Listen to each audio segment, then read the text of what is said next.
for one of the most valuable metals on the planet. Solid gold. That's not even a joke. That's actually solid gold.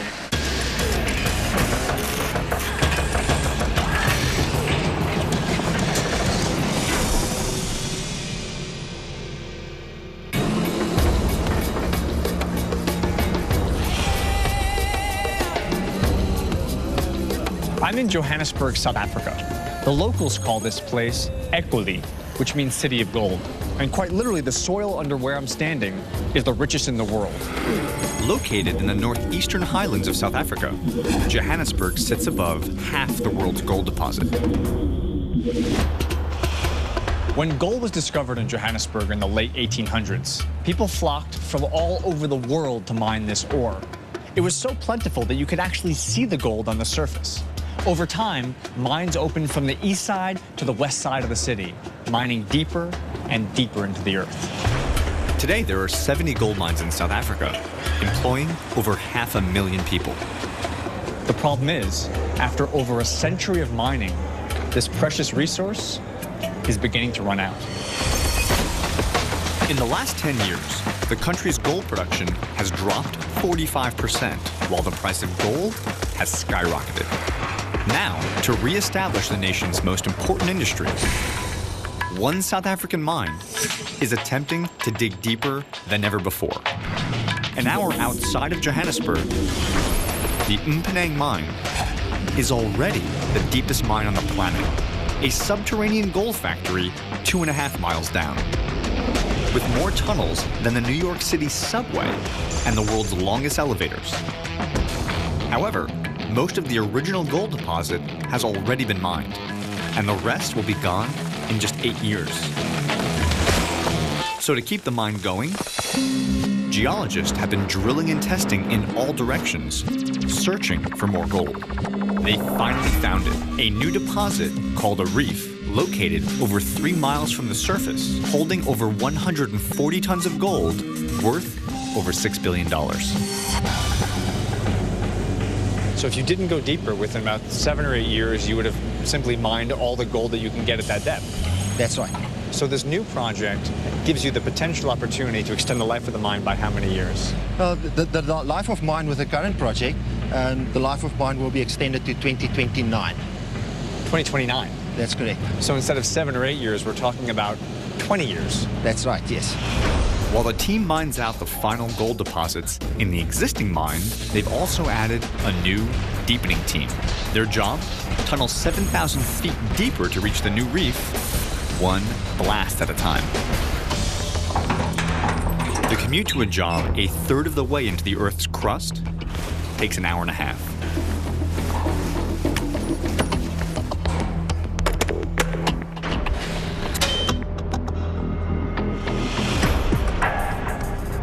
The trip starts in the longest elevator in the world, a 50-ton beast that carries 120 miners at a time.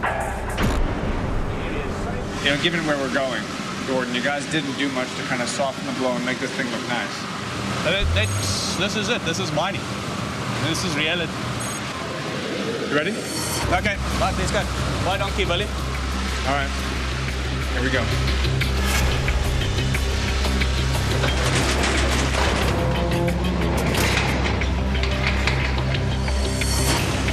The elevator travels at 40 miles an hour. It pretty much feels like you're free falling down into the earth. Now 1,000 feet to the surface, 2,000 feet.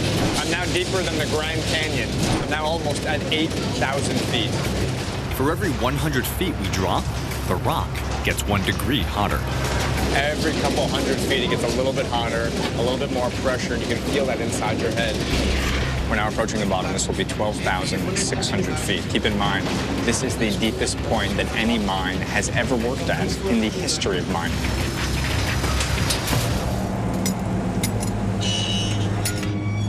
From the bottom of the elevator, it's another 1.5 miles to the face of the tunneling project.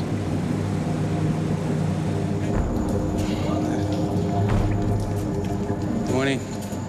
Morning. It's morning, by the way. It's the blackest black that you have ever seen in your life is underground. because there's no other light source at all. I mean, we are so far from the sun right now. Well, 12,000 feet further than we were this morning.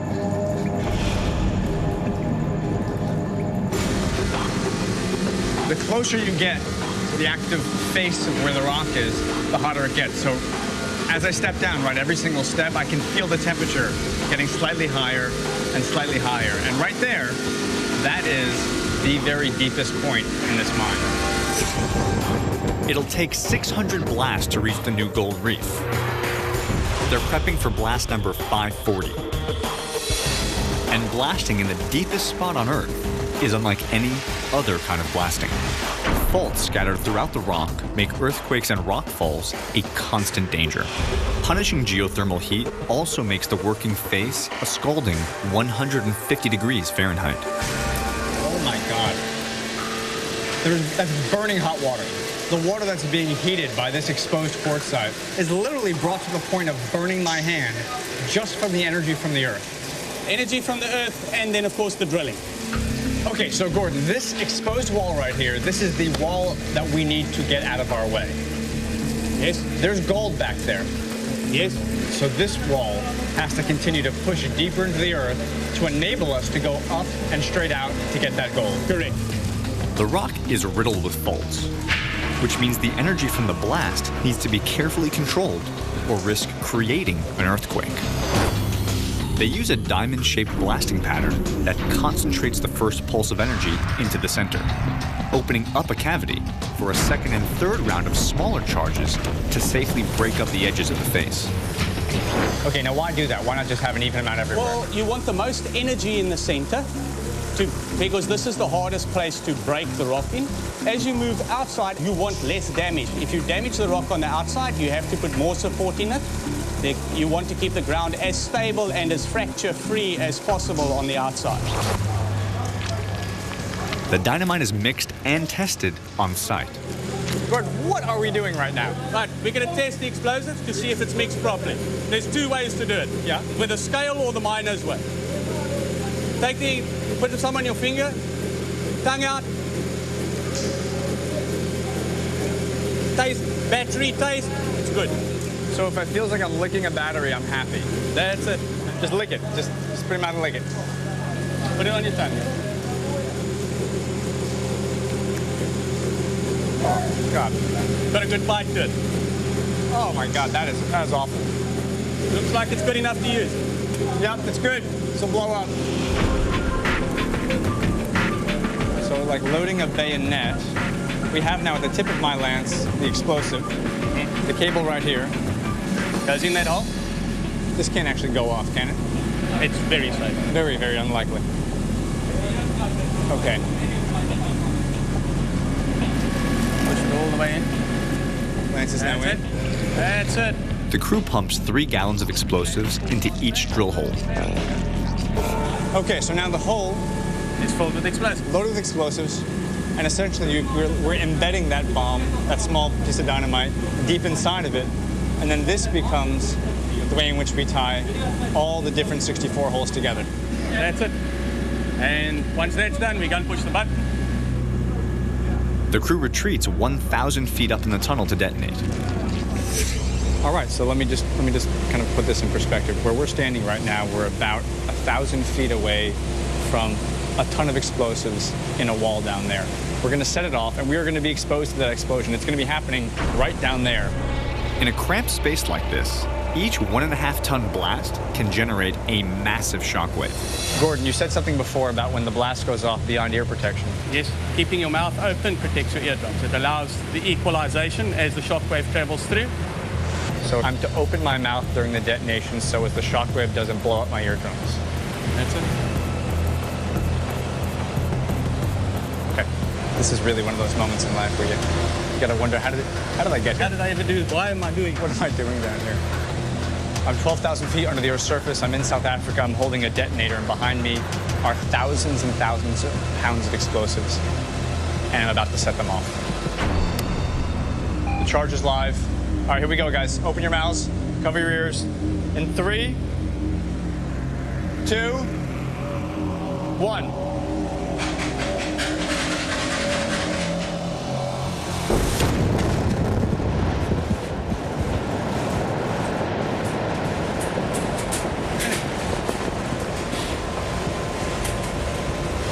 That's it. We're alive. The blast is done. My eardrums are safe. Look at these smiling, happy miners. We did it.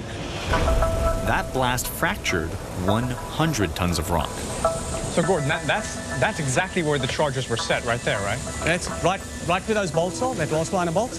That's where the face was before we blasted it. So Gordon, how much did we advance the tunnel with this blast? 10.5 to 11 feet.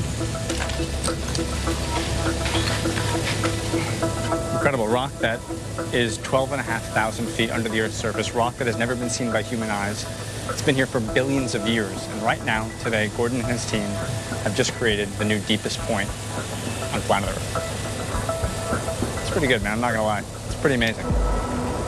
Coming up, I travel through 2 miles of tunnels looking for gold. Oh, dear God. When an earthquake hits.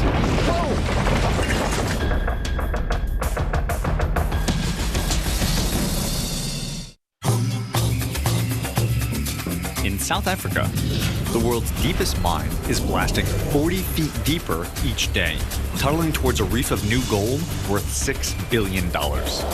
Almost 3 miles down, each blast risks rockfalls and earthquakes.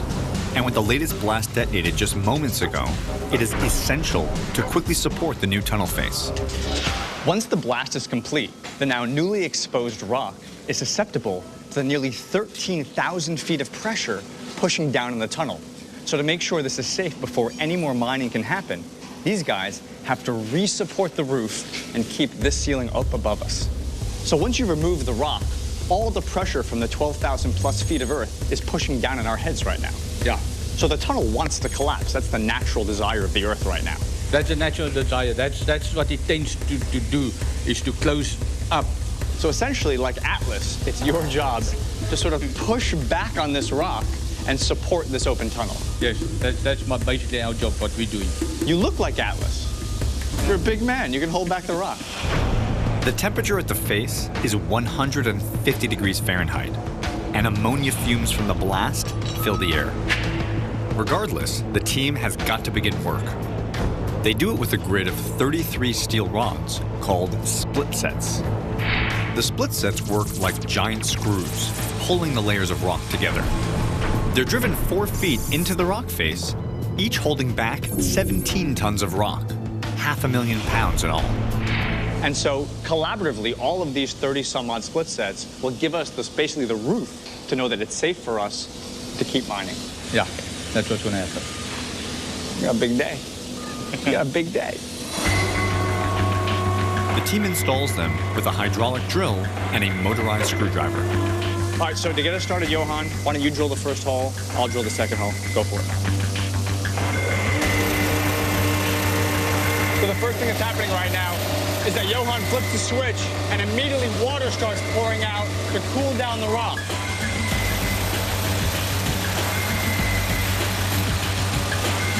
All right, so there it is. Now we have a drilled hole, 41 millimeters wide, hollow, and ready for steel. Now check this out, you're gonna watch him change bits. Out goes the drill, in goes the screwdriver. Yeah, look at that. All right, let's screw it in. All right, can I give it a go? All right, Johan's stepping out, I'm stepping in. Each drill hole is just 1 millimeter smaller than the steel rod. Yeah. So when the rod is driven in, that 1 millimeter difference creates enough friction to hold back all 17 tons of rock. So above our heads right now, you've just applied over 560 tons of force to hold back the Earth. Yes. I mean, that's what happens, I guess, when you have almost 2.5 miles worth of Earth pushing down on your head. Yeah. Incredible. That's what it takes to push this tunnel just 12 more feet towards becoming the very deepest occupiable point on planet Earth. When complete, this tunnel will be the central highway to 140 tons of gold. Once there, miners will use smaller tunnels called crosscuts to get it out. Miners are already using this method at level 120, just 600 feet above us. It's a 2-mile train ride, and then a mile-long hike to get to the exposed reef. And it's here we'll be blasting for gold. I have to say, one of the most unnerving things about being on this project is you are so physically far from the shaft, the elevator, that if something goes wrong, you're very, very far from the escape hatch. The last 120 yards to the reef require a 22-degree climb. Essentially what I'm looking at feels like a mine from like 1880. We're looking at this amazing old wood ladder going all the way up this 20-degree incline. And that up there where you see the light is, that's where we're headed. That is where the gold is, up there.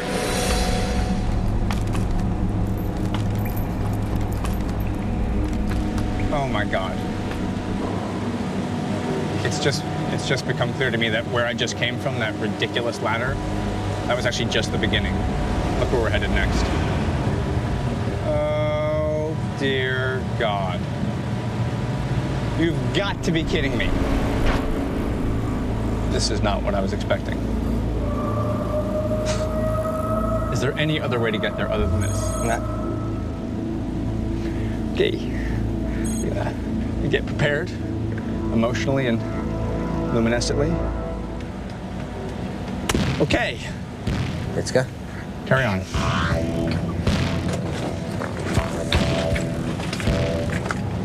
The biggest danger when digging 12,000 feet down is triggering a seismic event. There are dozens a day down here, and nowhere to go if one hits. To minimize the disturbance to the rock, the tunnels are kept as small as possible. Now, as I walk up this precarious angle, just keep in mind, right, look to either side. It's these wood rock packs that are just literally holding this rock up, right? This rock, as you can see, has had its support taken out. They've removed the rock. So the inclination of this geology is to simply come right down on top of us. This support is needed to withstand the massive seismic shifts caused by the blasting. So, Clive, on a given day like today, how many seismic events happen, for example? We could have hundreds of seismic events, but most of them happen during the blasting time. You mean when the blast just went off like 4 seconds ago? No, that's for not the development blast, but the phase blasting Okay, so the blasting is going to happen here this evening. at the phase, yeah. So we're on a sequential, centralized blasting method.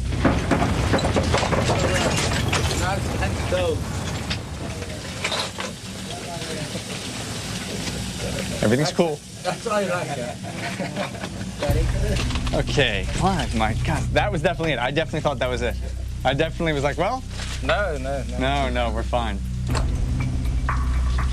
Can I just continue? Oh yeah, Clive, just continue with what you're saying. Don't let the neighboring explosion in the rock impede your progress. What's happening inside of you, man? You're like a metronome. The biggest mistake you do, Danny, if you start running, you're running into the danger. Yeah. If you stand still, if something happens, just stand still, because the moment you jump up, you can hit your head, fall over the rocks, and that's how you get hurt. By the time you've heard something, it's already too late. I knew he'd say that. That tremor could have loosened the overhanging rock. And to make the area safe, we've got to resupport it. All right, so now what we're doing is we're going down to put in these supports which keep the rock face up. And to be perfectly frank, we're going to do this as quickly as possible because there was just an earthquake that happened about 4 minutes ago. And that means we just want to get out of here quickly. There are earthquakes every single day in this mine. They happen while blasting, and they're blasting right now. So we are essentially next to a very high-risk area. So it's this guy right here that, I mean, just like a column, is holding up the roof. And we can't do any drilling. No safe work can happen until we put in these support columns. I can't deal with it. I'm going to lose it. No, don't. That's why we put in support.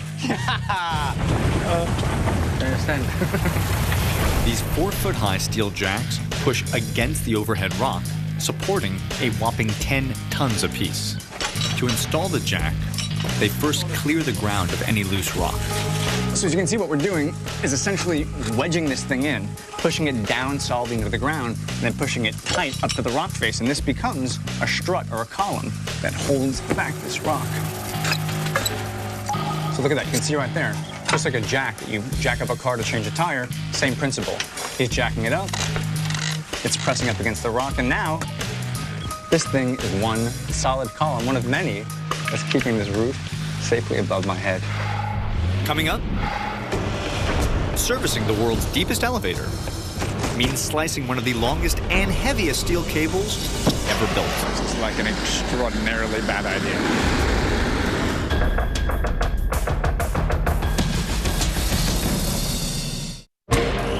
For the miners that commute 2.5 miles underground, 3 shifts a day, there's simply one way in and one way out. The elevator shaft. The elevators are the very lifeblood of this job site. They are what enable them to get 3,500 workers underground and at the same time pull above ground literally hundreds of thousands of pounds of rock. So given the extraordinary requirements on this site, these are no ordinary elevators. A typical elevator uses a weight to counterbalance the load. However, a weight for an elevator this heavy would be more than 60 tons. Instead, the mine offsets the cab with a second elevator. So when one elevator goes down, its weight pulls the other one up. Instead of having to actually pull the elevator up and actually lift its own load, you counterbalance its weight with another hoist. Yeah, with the skip that is actually descending. That's a counterbalancing effect that we have in order to improve the efficiency of your winding cycle. With 300 lifts a day, the mine's elevators travel the distance to the moon every 9 months.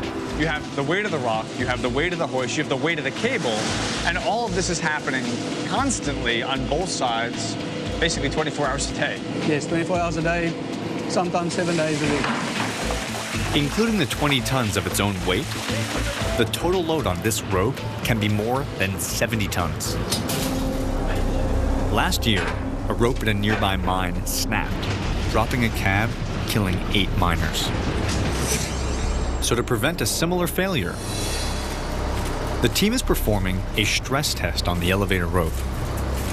What are we doing today? We're going to cut the front end of the rope and then to send it away to the laboratory to be tested in order to ensure that the integrity of the rope is still all right. I mean, it's hard to overstate, but this is for the safety of people who are in the elevators, for the ability for you guys to mine. I mean, this is the lifeline of the project right here, right? That is right. It's a risky cut. Over time, thousands of trips up and down have twisted the rope, tightening it and building up enormous amounts of torsional energy. If I have a plastic shopping bag and I sort of spin that shopping bag, it'll spin and spin and spin and spin and spin, and all of that torsional energy is bound up in that rope right there. And if I let go, it'll unspin very quickly. Yes. And today, as we cut this rope, all of that torsional energy is built up inside the rope. Yes.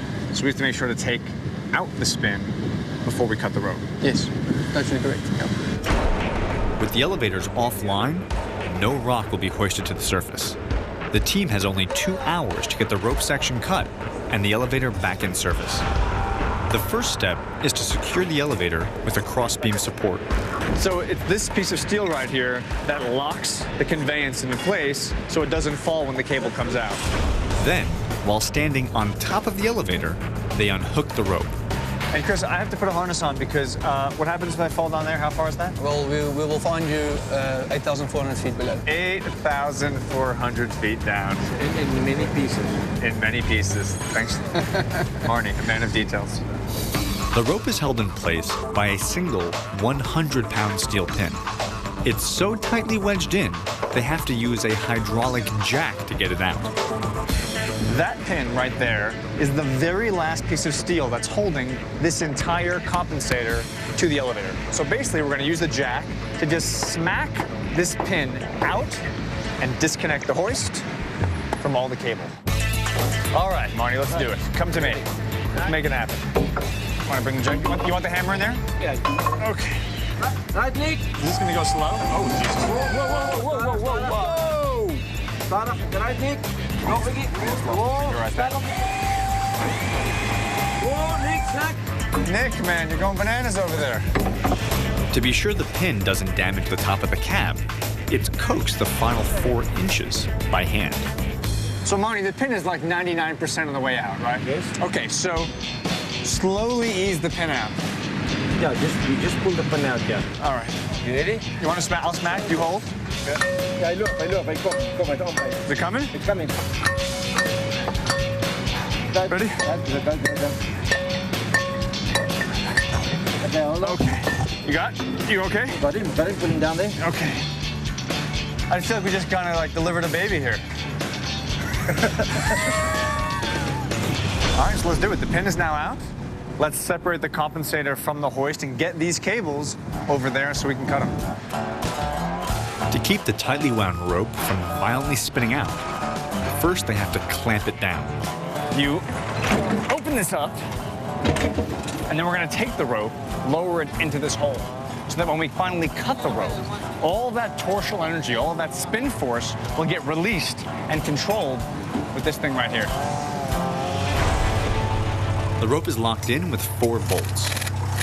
So this is essentially like a brake pad. Yeah. That's like a caliper on the brake. That's it. When it's cut, it wants to spin like crazy, but Yeah. you can apply pressure pressure, it won't spin. and slow that Yeah. spin down. With the cable locked into place, the team can now remove a 25-foot section for testing. Because it's strong enough to lift 3 fully loaded semi-trailers, the only way to slice through it is with an acetylene torch. We're talking about, you're melting this thing. You're actually cutting it with a torch. Yeah. You have molten steel slag. Yeah. There's so much embedded torsional force that when you cut it, when you finally cut the cord, it can actually spin out and spray you with that stuff. Yeah. There you go. Thank you, sir. Great. You can open it there. Do I need your glasses? Yes, I think this will be better. I think they better too. And also, let's be honest, Yeah. I'm gonna look like a badass. I'll trade you those. I have an I wear those. I have an astigmatism, so. Now it's Hey Nick, I'm gonna hit it right here, right, buddy? yes. Right there. You like that? Yeah. You happy with that? Can you see with those glasses on? It's clear. Yes, you look pretty now. Yeah. I look what? Pretty. I look pretty. You look Yes. handsome and clever. I don't know why, Nick. You look so much smarter all of a sudden. All right, I'm gonna crack open the acetylene first. Open. Gets a little bit of acetylene going. And fire. This is like an extraordinarily bad idea. The torch burns at 3,000 degrees, which is 1/3 the temperature of the sun's surface. There it is. She's opening up. It's gonna kill me. Oh, it's gonna kill me. It's gonna kill everyone. Extreme heat is needed to melt through the dozens of interwoven steel wires inside the rope.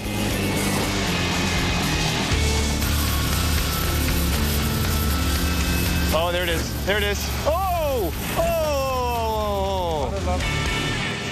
Ooh. All right, so I get back my glasses. Nick, the Boilermaker, gets back his torch. And we're set.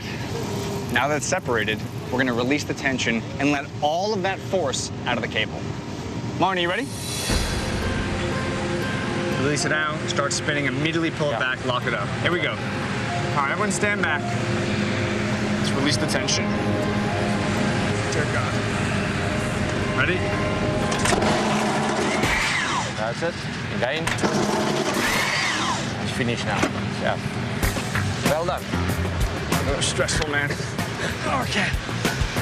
Okay, with the piece now cut off, this can go to testing. And now, as you can see over here, we have to re-spool this up, connect both wires, and ultimately, within about 1 hour's time, get this cable back in the shaft and the mine working again.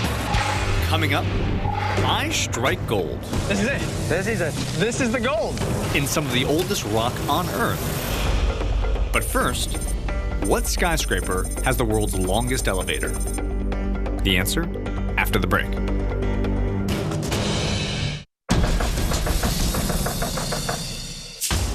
Your trivia answer. Dubai's Burj Khalifa has the longest elevator at 2,000 feet, just a quarter of the size of Umpenang's elevator. South Africa has more gold deposits than anywhere on the planet. But the question is, how did the gold get here?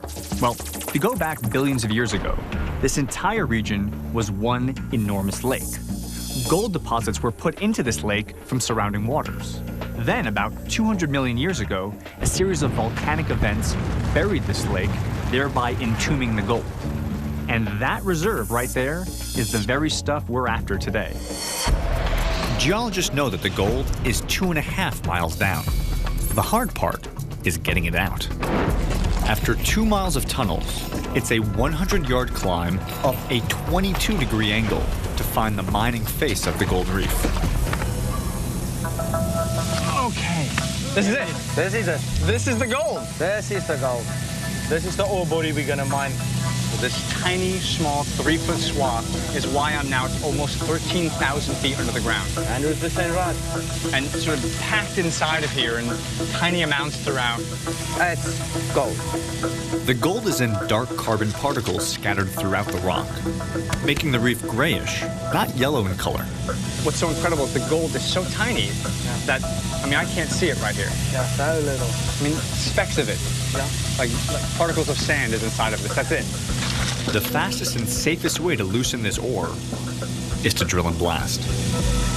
Are we ready to rock and roll? Yeah, ready to drill. Where's the drilling? Right down here. Down here. So now that we found the gold, now it is time to get it. Miners drill blast holes into the ore and fill them with a powerful emulsion dynamite. So we're gonna put a hole about 4 feet deep into this rock using this enormous drill. Yeah. Basically, this is just a very, very large chisel that's rapidly making contact with the rock. As a big chisel. It is a big chisel. As a big chisel. Michael, Jacques, it is time for us to put a hole into this gold, get some explosives, and get what we came for. Yeah. Here we go. The gold reef naturally dips at a 22-degree angle, which forces the miners to perform precision drilling at a steep decline. The goal is hold it tight, keep it level, and push the drill in. Okay. Push that way. Are you ready? Forward. Yeah. Here we go. Push it. Push it.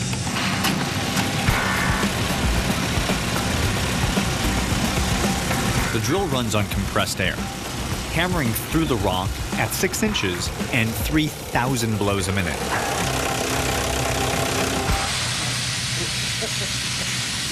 My hand is still vibrating. You're good. You're good. You can be a driller. No, I can't be a driller. The reef wall is now ready for blasting later tonight. The confined space and constant earthquakes mean blasting can only happen between shifts. 5 tons of charges are detonated from the surface. After blasting, the rock has a 5-mile trip down into a storage silo, back to the shaft, and then up to the surface. After the blast takes place, all of this newly loosened ore will come sliding down this slope. It'll arrive here in the gully. It's then when this device called the scraper will essentially scoop up this loose material and drag it all the way down to something called an ore pass. The scraper drops the gold hundreds of feet into the ore pass storage silo. And just to be very clear and straightforward about how deep this hole is, if I may. Yeah.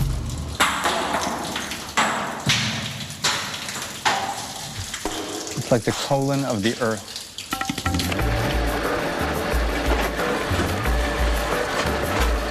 For the miners, this is what it's all about. They drilled, they blasted, they loosened up that ore, and now we're taking it, putting it down this hole, and ultimately sending it up to the surface to be transformed into gold bars. 20 miles of trains and conveyor belts move the gold reef rock to the main shaft. It's there where the gold rock meets up with the waste rock from the deepening project. Both travel side by side up to the main shaft together. The contents of that conveyor belt are worth millions of dollars. The contents of that conveyor belt are totally worthless. And every single hour, this mine accumulates over 450 tons of both gold reef and waste rock. The challenge is to get them out of the mine and up to the surface. The reef and waste rock travel down a conveyor belt as long as a football field to 2 50-ton elevators. The job of sorting the waste and the gold belongs to the conveyor operator. Hello, Isma. Hi, I'm Danny. I'm finding you. Nice to meet you. So this basically works like a dump truck, like the back of a garbage truck. Kind of open the payload, fill up the bell, close it up. 12,000 tons of rock pass through Nolizwa station every day. And this me. You got it. Okay, you do the gold, I'll do the weight. Sort of appropriate, really. Here comes a big dumper. Big dumper. Not a lot of variation in the task. It's open and closed. And closed. Open and closed. Sometimes we open, other times we close. Yes. She's got it under control. She is sending this stuff to a hoist, which is then going up to the surface over 2.5 miles. Coming up, I enter one of the most highly secured buildings in the world to forge $4 million of pure gold. Solid gold. That's not even a joke. That's actually solid gold.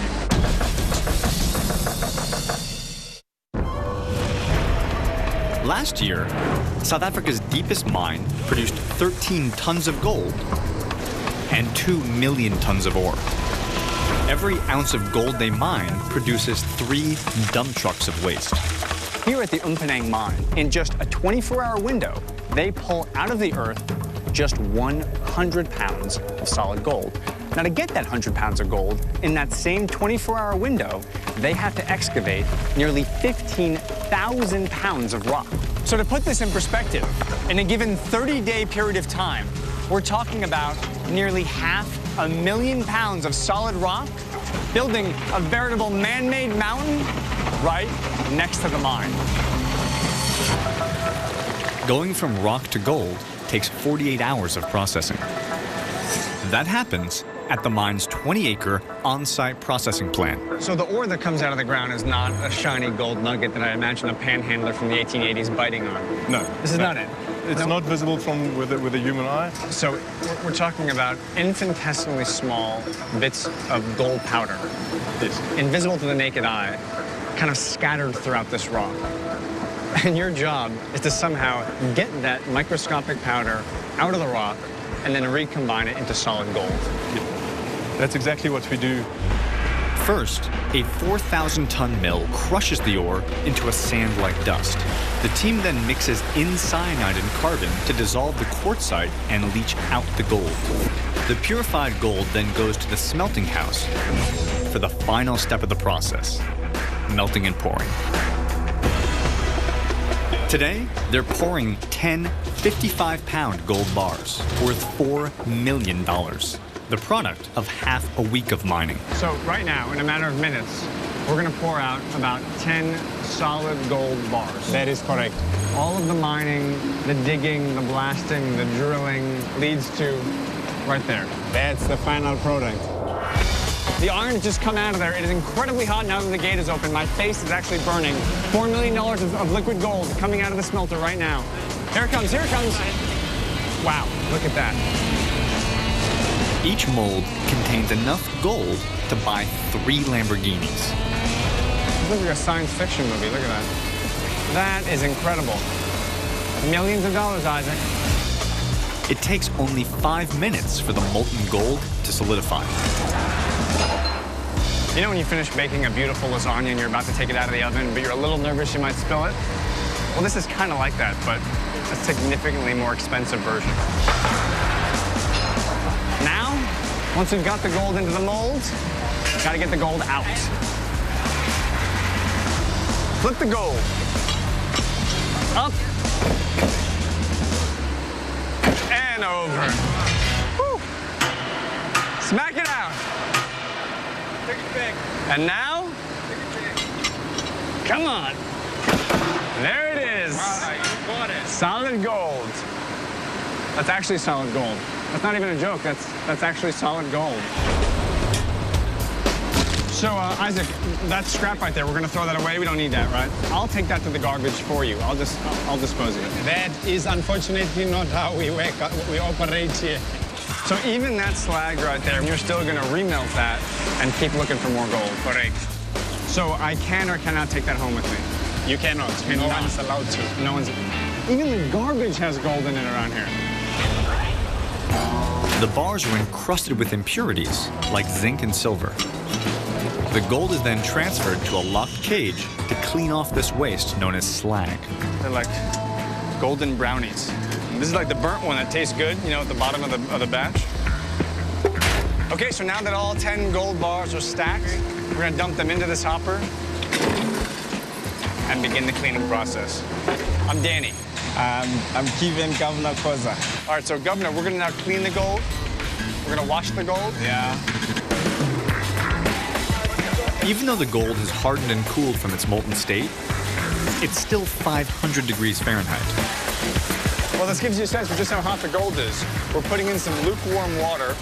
The gold is piping hot, kicking off steam, but now you can see the slag starting to come off and the shiny gold to begin to reveal itself. Okay, now the water is drained, the gold bars have been cooled off a bit. Now we're gonna start pulling the slag off with this, the metal scaler. Now removing these impurities is crucial. The bars have got to be 99% pure before they leave the plant. Governor, what do you think?